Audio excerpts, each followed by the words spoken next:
نحمده ونصلي على رسوله الكريم اما بعد فاعوذ بالله من الشيطان الرجيم بسم الله الرحمن الرحيم رب اشرح لي صدري ويسر لي امري واحلل عقدة من لساني يفقهوا قولي۔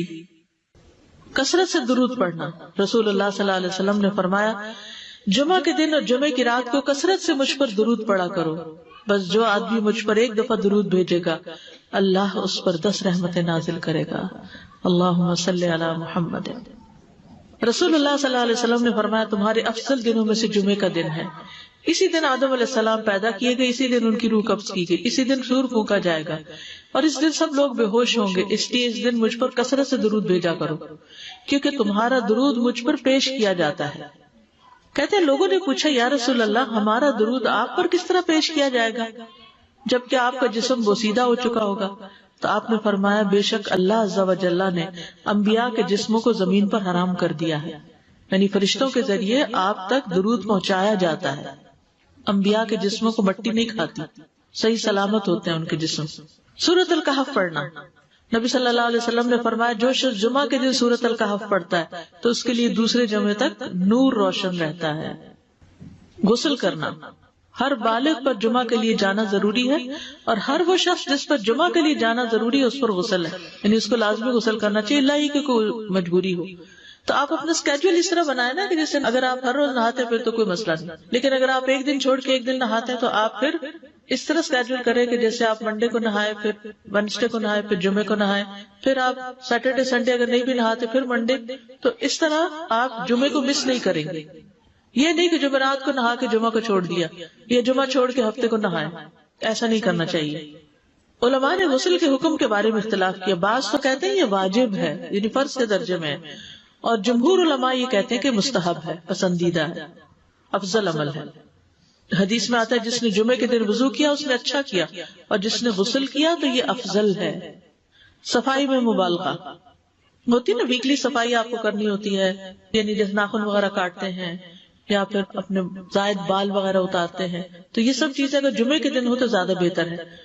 نبی صلی اللہ علیہ وسلم نے فرمایا جو شخص جمعے کے دن اچھی طرح غسل کرے، اچھی طرح سنوار کر وضو کرے، اپنے بہترین لباس میں سے پہنے، یعنی جمعے کے دن باقی دنوں کی نسبت اچھا لباس پہنے، اللہ نے اس کی قسمت میں گھر والوں کی جو خوشبو لکھی ہو وہ لگا لے، یعنی گھر میں جو بھی خوشبو ہے، پھر جمعہ پڑھنے آئے تو لغو کام نہ کرے، 2 آدمیوں کے درمیان جدائی نہ کرے، یعنی 2 لوگ بیٹھے ان کے بیچ میں گھس کے بیٹھ جائے۔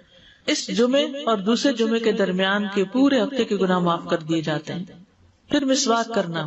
جمعے کی سنتیں بتاتے ہوئے آپ نے فرمایا اور تم پر مسواک کرنا لازم ہے۔ اچھا لباس پہننا۔ نبی صلی اللہ علیہ وسلم نے فرمایا اگر ممکن ہو تو جمعہ کے لیے اپنے کام کاج کے کپڑوں کے علاوہ 2 کپڑے اور بنا رکھنے میں کیا حرج ہے؟ اسپیشل ڈریس رکھے جو جمعے کو ہی پہن لے۔ خوشبو لگانا، یعنی خوشبو لگائے، حدیث میں آتا ہے چاہے وہ عورت کی خوشبو سے ہو، یعنی آپ کی اپنی نہیں، بیوی کی خوشبو پڑی ہو وہی لگا لو، لیکن لگاؤ۔ تیل لگانا۔ جو شخص جمعہ کے دن غسل کرے اور جس قدر ممکن ہو پاکیزگی حاصل کرے اور اپنے تیل میں سے تیل لگائے یا اپنے گھر کی خوشبو میں سے خوشبو لگائے، پھر نکلے کہ 2 آدمیوں کے درمیان تفریق نہ کرے، جتنی مقدرہ نماز پڑھ لے اور جب امام بات کرے تو خاموش رہے۔ اس جمعے سے لے کر دوسرے جمعے تک اس کے گناہ بخش دیے جاتے ہیں۔ جمعہ کا وقت۔ سورج ڈھلتے ہی جمعہ پڑھنا۔ سورج ڈھلتے ہی جمعہ پڑھنا، اول وقت جمعہ پڑھنا، بہت لیٹ نہیں کرنا چاہیے۔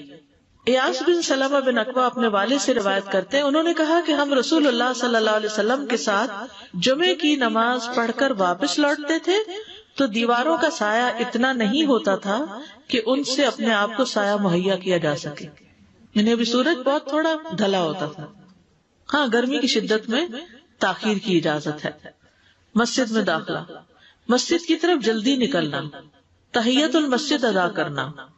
عمر بن دینار کہتے ہیں انہوں نے جابر رضی اللہ عنہ کو کہتے ہوئے سنا کہ ایک شخص جمعہ کے دن مسجد میں داخل ہوا اس حال میں کہ نبی صلی اللہ علیہ وسلم خطبہ دے رہے تھے، تو آپ نے فرمایا کیا تم نے نماز پڑھی؟ اس نے کہا نہیں، تو آپ نے فرمایا کھڑے ہو 2 رکعتیں پڑھو۔ اب یہ بڑا اہم مسئلہ ہے، مسجد میں داخل ہو چاہے خطبہ ہو رہا ہو 2 رکعت پڑھے بغیر نہ بیٹھو، ٹھیک ہے؟ اور یہ کیا ہے؟ دراصل تحیت المسجد، یہ جمعے کی سنتیں نہیں ہیں، یہ کیا ہے؟ تحیت المسجد ہے، اور مختصر پڑھی جائیں، یعنی امام جب خطبہ دے رہا ہو تو چاہیے کہ 2 رکعتیں پڑھے اور دونوں میں اختصار کرے. نماز سے قبل ہلکا بنانے کی ممانعت. مثلا آپ جلدی چلے گئے تو یہ نہیں کہ ایک گروپ بنا کے آپس میں گپ شپ شروع کر دیں، نہیں، سیدھے ہی لائنوں میں بیٹھیے. انتظار کا وقت کیسے گزاریں گے؟ نفل پڑھ کے بیٹھ گئے، ذکر اذکار کریں، قبلے کی طرف رخ کر کے لائنوں میں بیٹھے. ہلکا نہیں بنائے، بیٹھ کے خرید و فروخت نہیں کریں. تاخیر سے آنے پہ گردنیں پھلانگ کے نہ آگے جائیں. رسول اللہ صلی اللہ علیہ وسلم نے فرمایا ٹیک لگا کے مت کھاؤ. یہ عام ایک ادب بتایا، یعنی اس طرح ٹیک لگا کے نہیں کھاؤ، کھانے کے وقت سیدھے ہو جاؤ. چھنے ہوئے آٹے کی روٹی نہ کھاؤ، میدا. مسجد میں کوئی جگہ مقرر نہ کرو کہ یہ میری جگہ ہے، آپ کیوں آج یہاں کھڑی ہوگی، کہ تم اسی میں ہی نماز پڑھو. کچھ لوگ ہوتے ہیں نا آ کے مخصوص جگہ ہی پڑھتے ہیں، اگر کوئی اور وہاں ڈسٹرب ہو جاتے ہیں. اور جمعہ کے دن لوگوں کی گردنیں نہ پھلانگو، ورنہ اللہ تمہیں قیامت کے دن لوگوں کے لیے پل بنا دے گا. کیونکہ بہت اذیت کی بات ہے نا، بیٹھے ہیں لوگ باقاعدہ بازو کا کندھوں پہ ہاتھ رکھ کے اس کو تنگ کر اس کو تنگ کر. تو یہ نہیں کرنا چاہیے. اگر آپ کو اٹھنا بھی پڑ گیا بیچ میں تو واپسی پہ پیچھے کھڑے ہو جائیے، اگلی لائن مل جائے گی. جی یہ تو بہت ضروری بات آپ نے کی کہ جب لوگ مسجد آئے تو پہلی صف میں بیٹھے، یعنی پہلی چھوڑ کے آخری میں بیٹھ جائیں اور پھر لوگ ان کی گردنیں پلانگتے رہیں، دوسروں کے لیے فتنہ بننا. جابر بن عبداللہ رضی اللہ عنہ سے روایت ہے کہ جمعے کے دن رسول اللہ صلی اللہ علیہ وسلم خطبہ ارشاد فرما رہے تھے کہ ایک آدمی مسجد میں داخل ہوا، وہ قریب آ کر بیٹھنے کے لیے لوگوں کے اوپر سے گزرنے لگا. رسول اللہ صلی اللہ علیہ وسلم نے فرمایا بیٹھ جاؤ، تحقیق تم نے لوگوں کو تکلیف پہنچائی اور دیر سے آئے. یہ عربی کے الفاظ بڑے خوبصورت ہیں. اجلس فقد آذیت و آنیت، کتنی جامع زبان ہے یہ. اجلس فقط آذیت، تو نے اذیت دی، و آنیت، اور دیر سے آئے. تو اس سے منع کیا گیا. کسی کو اس کی جگہ سے نہ اٹھانا. جابر رضی اللہ عنہ نبی صلی اللہ علیہ وسلم سے روایت کرتے ہیں، آپ نے فرمایا تم میں سے کوئی شخص جمعہ کے دن اپنے بھائی کو کھڑا نہ کرے کہ پھر دوسری طرف سے آ کر اس کی جگہ پہ خود بیٹھ جائے، بلکہ جو آئے وہ کہے جگہ کشادہ کرو، ہمارے لیے بھی جگہ بناؤ، یہ کہے. خطبہ جمعہ اور اس کے آداب. خطبہ جمعہ کی اہمیت. جب اذان ہو جائے تو کیا کرے انسان؟ مسجد کی طرف دوڑ پڑے. تو مسجد میں جماعت تو نہیں ہو رہی ہوگی، پہلے کیا ہو رہا ہوگا؟ خطبہ ہو رہا ہوگا. امام کے خطبے سے پہلے سلام کرنا. نبی صلی اللہ علیہ وسلم جب ممبر پر چڑھتے تو حاضرین کو السلام علیکم کہتے. امام کا کھڑے ہو کر خطبہ دینا. رسول اللہ صلی اللہ علیہ وسلم کھڑے ہو کر خطبہ دیتے، پھر بیٹھ جاتے، پھر کھڑے ہوتے اور کھڑے ہو کر خطبہ دیتے، یعنی بیچ میں تھوڑا سا بیٹھ بھی جاتے تھے. جس نے تمہیں یہ خبر دی کہ آپ بیٹھ کر خطبہ دیتے تھے تو تحقیق اس نے جھوٹ بولا. بس یقیناً اللہ کی قسم میں نے آپ کے ساتھ 2000 سے زائد نمازیں پڑھی ہیں، یعنی جن میں بہت سے جمعے بھی آئے ہیں، تو ایسا کچھ نہیں. امام کو 2 خطبے دینا، یعنی کھڑے تھے پہلے، پھر ذرا بیٹھ گئے، پھر دوسری دفعہ اٹھے تو یہ 2 خطبے ہو گئے. مختصر خطبہ دینا. آپ کے خطبات چند کلمات ہوا کرتے تھے، بہت لمبی تقریریں نہیں. آپ کا خطبہ درمیانہ ہوتا تھا. نبی صلی اللہ علیہ وسلم نے فرمایا آدمی کا نماز کو لمبا کرنا اور خطبے کو مختصر کرنا اس کی سمجھداری کی علامت ہے. بس نماز لمبی کرو، خطبہ مختصر کرو، کیونکہ بعض بیان جادو جیسا اثر رکھتے ہیں، یعنی تھوڑے بھی بات کرو گے تو دل میں چلی جائے گی. نماز پہ زیادہ توجہ. نبی صلی اللہ علیہ وسلم کا خطبے میں سورۃ قاف پڑھنا. حارثہ بن نعمان کی بیٹی سے روایت ہے، کہتی ہے کہ میں نے سورۃ قاف رسول اللہ صلی اللہ علیہ وسلم سے سن کر حفظ کر لی. آپ ہر جمعے کو خطبے میں پڑھا کرتے تھے. سامعین کا امام کی طرف رخ کرنا، یعنی جمعے کے دن یہ نہیں کہ آپ کرسی لگا کے کسی اور طرف منہ کر کے بیٹھ جائیں اور جب جماعت ہو تو پھر صف میں کھڑے. نہیں، آپ صف میں بیٹھے ہو، کس طرف وہ ہو؟ قبلہ رخ ہو. امام سامنے ہی ہوگا نا قبلے کی طرف. ایک صحابی کہتے کہ جب آپ ممبر پہ چڑھتے تو ہم اپنے چہروں کے ساتھ آپ کی طرف متوجہ ہوتے، ادھر ادھر نہیں دیکھتے تھے خطبے کے دوران. امام کے قریب بیٹھنا. اللہ کے نبی صلی اللہ علیہ وسلم نے فرمایا ذکر میں حاضر ہوا کرو، یعنی خطبہ میں، اور امام کے قریب بیٹھا کرو. بے شک آدمی دور ہوتا رہتا ہے حتیٰ کہ وہ جنت میں بھی پیچھے ہی ہوگا اگرچہ وہ اس میں داخل بھی ہو جائے. تاخیر کی اتنی مذمت ہے. خاموشی سے خطبہ سننا، یعنی بات نہیں کرنی چاہیے، کوئی اہم بات بھی نہیں پوچھنی چاہیے. ابن مسعود سے روایت ہے کہ انہوں نے ابی ابن کعب سے قرآن کی کسی آیت کے بارے میں سوال کیا جبکہ اللہ کے نبی خطبہ دے رہے تھے، تو انہوں نے اعراض کیا اور کوئی جواب نہ دیا.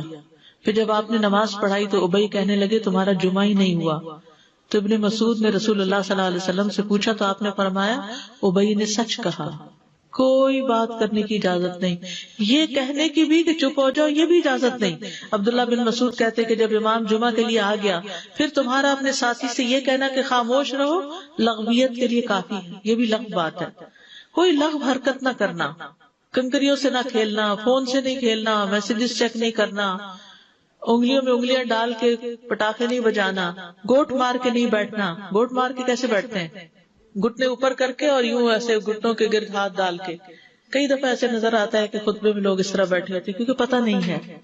یعنی آپ چوکڑی مار سکتے ہیں. آپ سب سے افضل پوزیشن تو یہ ہے کہ جیسے نماز کے اتحیات میں ہم بیٹھتے ہیں، لیکن کچھ لوگ اس طرح بیٹھ نہیں سکتے، چلے کرسی میں بیٹھ جائیں. اگر کرسی نہیں ہے نیچے بیٹھے ہیں تو چوکڑی مار کے بیٹھ جائیں، مگر ٹانگیں اس طرح پیٹ کے ساتھ لگا کے گھٹنوں پہ ہاتھ کو بل دے کے اس طرح نہیں بیٹھے. اگر مجبوری ہے تو وہ اور بات ہے، لیکن یہ کہ بلا وجہ نہیں کرنا چاہیے کیونکہ ادب کے خلاف ہے. اونگ آنے پر جگہ بدلنا. نبی صلی اللہ علیہ وسلم نے فرمایا اگر جمعہ کے دن کسی کو مسجد میں اونگ آنے لگے تو اپنی اس جگہ کو دوسری جگہ سے بدل لے. کہ بعض اوقات ایسا ہوتا ہے نا خطبے کے وقت بڑی سکینت ہوتی ہے اور آخری خطبہ تو آپ نیند میں ہی سنتے ہیں. نماز جمعہ کی رکعت 2 رکعت ہے فرض بس. جمعہ کی نماز 2 رکعتیں ہیں اور ان دونوں میں قرات ہوتی ہے. نبی صلی اللہ علیہ وسلم جمعے میں سبح اسم ربک الاعلی اور هل اتاک حدیث الغاشیہ پڑھتے. کبھی جمعہ اور عید کٹھے ہو جاتے تب بھی دونوں نمازوں میں یہی سورت پڑھتے تھے. ٹھیک ہے.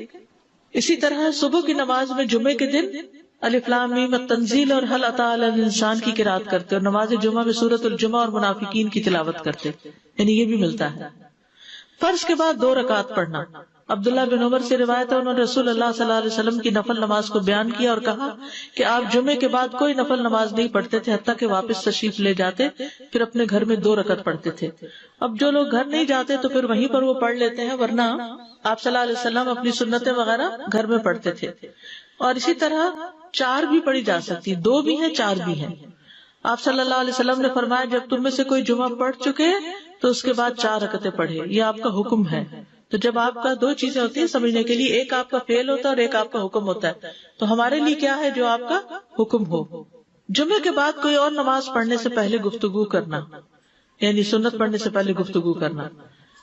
اسما بن مالک سے مرفوعاً روایت ہے کہ جب تم میں سے کوئی آدمی جمعہ کی نماز پڑھے تو اس کے بعد اس وقت تک کوئی نماز ادا نہ کرے جب تک کسی سے کلام نہ کرے یا اس جگہ سے نکل نہ جائے. پہلے منع تھا، اب کوئی نہ کوئی بات کر لینی چاہیے. نہیں سمجھ آئی؟ یعنی جمعہ پڑھ لیا آپ نے اور پھر کسی سے آپ سلام دعا کر لیں، اس کے بعد سنت پڑھیں یا نفل جو بھی. ٹھیک ہے. اور گھر جانا تو گھر جا کے پڑھیں، اور اگر گھر نہیں جانا کام پہ جانا تو ادھر ہی پڑھ کے چلے جائیں.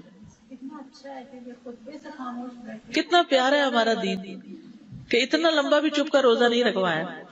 بالکل. عاصم سے روایت ہے، وہ ابو قلابہ سے نقل کرتے ہیں میں نے ان کے ساتھ جمعہ کی نماز پڑھی. جب میں نے اپنی نماز پوری کر لی انہوں نے میرے ہاتھ کو پکڑا اور میری جگہ پر کھڑے ہوئے اور مجھے اپنی جگہ پہ کھڑا کیا. وہ جو ہم چینج کرتے ہیں نا جگہ، وہ اس کی بات ہو رہی ہے. یعنی جمعے کے بعد کوئی اور نماز پڑھنے سے پہلے بات بھی کر لینا، جگہ بھی تبدیل کرنا. لیکن اگر کچھ لوگ پہلے سے ہی آپ کی سنتیں شروع کر چکے اور کوئی چینج کرنے والا نہیں تو پھر پڑھ لیجیے. یعنی یہ مستحب اعمال ہے، ان میں ایسا نہیں کہ کوئی گناہ لازم ہو جائے گا، لیکن افضل یہ ہے، افضل سے اجر زیادہ ہو جاتا ہے. جمعہ کے دیگر احکام. 1 رکعت پانے پر بھی جمعہ ادا ہو جاتا ہے. یعنی اگر کسی کو رش مل گیا، پارکنگ نہیں ملی اور 1 رکعت میں بھی پہنچ گیا تو جمعہ ہو گیا. امام سے دعا کا کہنا. انس کہتے ہیں کہ ایک سال نبی صلی اللہ علیہ وسلم کے عہد